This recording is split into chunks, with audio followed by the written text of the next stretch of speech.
हिंदू और मुसलमान को लेकर एक और फिल्म रिलीज के लिए तैयार है। The diary of waste Bengal की रिलीज से पहले ही इसके ट्रेलर बवाल मच गया है। एक तरफ जहां द केरल स्टोरी का विवाद थमने का नाम नहीं ले रहा है, इसी बीच अब एक और फिल्म विवादों में घिरती हुई नजर आ रही है। The diary of waste Bengal का ट्रेलर लगातार चर्चा में बना हुआ है। इस ट्रेलर को लेकर लोगों में आक्रोश का माहौल बन गया है। आलम यह है कि फिल्म के डायरेक्टर को पश्चिम बंगाल पुलिस ने नोटिस जारी कर दिया है। डायरेक्टर पर आरोप है कि वह अपनी फिल्म के जरिए बंगाल की छवि बिगाड़ने की कोशिश कर रहे हैं। लेकिन जिस ट्रेलर पर इतना विवाद हो रहा है, आखिर उसकी कहानी क्या है? The diary of waste Bengal का ट्रेलर हिंदुओं के साथ हुए अन्याय को दिखाता है। फिल्म के मेकर जितेंद्र त्यागी उर्फ वसीम रिजवी की film the diary of waste Bengal Paschim Bengal के हालात और वहां की राजनीति के बदलते हुए हालातों पर बेस्ड है। ट्रेलर की शुरुआत होते ही एक डायलॉग सुनने को मिलता है कि लोकतंत्र जनता द्वारा चुनी गई सरकार। लेकिन इसका एक मतलब ये भी है कि बहुमत अगर मुसलमानों की होगा तो कानून भी शरीयत का होगा। जिसके बाद तुरंत ममता बनर्जी का किरदार निभाती हुई एक महिला नजर आती हैं जो सीएए और एनआरसी को जोर से बोलती हुई दिखाई देती है। ट्रेलर में पश्चिम बंगाल के दिन पर दिन बदतर होते जा रहे हालातों की झलक दिखाई गई है। लोगों का पलायन दिखाया गया है। फिल्म के ट्रेलर के मुताबिक बड़ी संख्या में बांग्लादेश के कट्टरपंथी संगठन रोहिंग्या मुसलमानों को पश्चिम बंगाल में बसाया जा रहा है। कहानी के मुताबिक पश्चिम बंगाल अब कश्मीर से ज़्यादा बदतर होता जा रहा है। असम के हिंदुओं के लिए पश्चिम बंगाल दूसरा कश्मीर बन गया है। यानी मेकर्स ने इस ट्रेलर के जरिए ये दिखाने की कोशिश की है कि किस तरह से पश्चिम बंगाल में हिंदुओं का उत्पीड़न किया जा रहा है, और ये उत्पीड़न करने वाले कोई और नहीं बल्कि कट्टरपंथी मानसिकता रखने वाले मुसलमान हैं। The diary of waste Bengal का ट्रेलर रिलीज होते हुए फिल्म के निर्देशक सनोज मिश्रा को पश्चिम बंगाल की मुख्यमंत्री ममता बनर्जी के गुस्से का शिकार होना पड़ा है और कोलकाता पुलिस ने उन्हें नोटिस भेजा है। कोलकाता में द केरला स्टोरी को लेकर विवाद अब भी जारी है। सुप्रीम कोर्ट के आदेश के बावजूद बंगाल के सिनेमा हॉल में खुलेआम ये फिल्म अभी भी नहीं दिखाई जा रही है। लेकिन अब एक नई film the diary of waste Bengal को लेकर विवाद शुरू हो गया है। फिल्म के रिलीज होने के पहले ही राज्य की मुख्यमंत्री ममता बनर्जी के गुस्से का शिकार फिल्म के निर्देशक सनोज मिश्रा हो गए हैं। इस फिल्म के लिए पुलिस ने उन्हें नोटिस भेजा है। फिल्म के निर्देशक सनोज मिश्रा को इस थाने के अतिरिक्त प्रभारी अधिकारी इंस्पेक्टर सुब्रत कर के समक्ष पेश होने को कहा गया है। उन्हें 30 तारीख को दोपहर 12 बजे थाने आने को कहा गया है। प्रदेश भाजपा के पूर्व अध्यक्ष राहुल सिन्हा टीवी 9 हिंदी से कहते हैं कि वास्तव में फिल्म से सच्चाई सामने आ जा रही है। इसके द करेला स्टोरी में भी सच सामने आ गया था। सरकार ने उस फिल्म पर बैन लगा दी थी, लेकिन सुप्रीम कोर्ट ने बैन को खारिज कर दिया।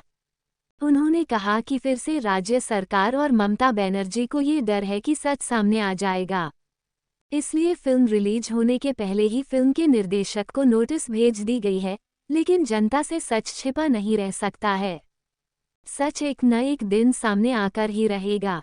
तृणमूल कांग्रेस के एक आला नेता का कहना है कि फिल्म के ट्रेलर को देखकर और पोस्टर देखकर ऐसा लगता है कि इस फिल्म के माध्यम से टीएमसी और ममता बनर्जी के इमेज को नष्ट करने की कोशिश की जा रही है।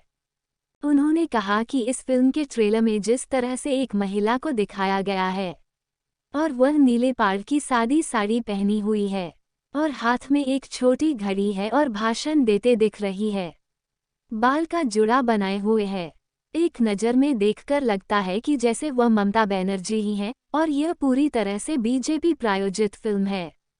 उन्होंने कहा कि यह ममता बनर्जी की छवि को नुकसान पहुंचाने की कोशिश है, एक विशेष संप्रदाय के लोगों की भावना को आहत करने की कोशिश है। आरोप लगाया जा रहा है कि यह सच दिखाने के नाम पर झूठ फैला रही है। उन्होंने कहा कि इस फिल्म का ट्रेलर राज्य सरकार और पश्चिम बंगाल की मुख्यमंत्री पर हमला किया गया है। ममता सरकार की छवि को नुकसान पहुंचाने की कोशिश हो रही है। वरिष्ठ राजनीतिक विश्लेषक पार्थ मुखोपाध्याय कहते हैं, वर्तमान सरकार एक विचित्र नीति को लेकर चल रही है। तृणमूल कांग्रेस ने पहले द कश्मीर फाइल्स का विरोध किया, फिर द केरला स्टोरी पर बैन लगा दिया गया और अब the diary of waste Bengal film release भी नहीं हुई है। इसके फिल्म निर्देशक को नोटिस भेज दिया गया है। उन्होंने कहा कि सच्चर कमेटी की रिपोर्ट के बाद वाम मोर्चा के शासनकाल में मुस्लिमों को आभास हो गया था और 34 सालों के शासन में लेफ्ट ने उनके विकास के लिए कोई काम नहीं किया था, और अब तृणमूल कांग्रेस के शासन में मुस्लिमों का एक वर्ग इसी तरह की बातें सोचने लगा है। उन्होंने कहा कि भानगढ़ से आईएसएफ के विधायक की जीत और सारगर्दगी में टीएमसी की हार उसी ओर संकेत करती है। बता दें कि राज्य में मुस्लिम मतदाताओं की संख्या लगभग 30% है और यह संप्रदाय पिछले लोकसभा चुनाव और विधानसभा चुनाव में ममता बनर्जी की पार्टी को खुला समर्थन किया था। हाल में सागरदिघी विधानसभा उपचुनाव में टीएमसी की हार के बाद यह माना जाने लगा था कि मुस्लिम का एक वर्ग ममता बनर्जी से नाराज हैं। उसके बाद ममता बनर्जी ने डैमेज कंट्रोल करते हुए कई कदम उठाए हैं।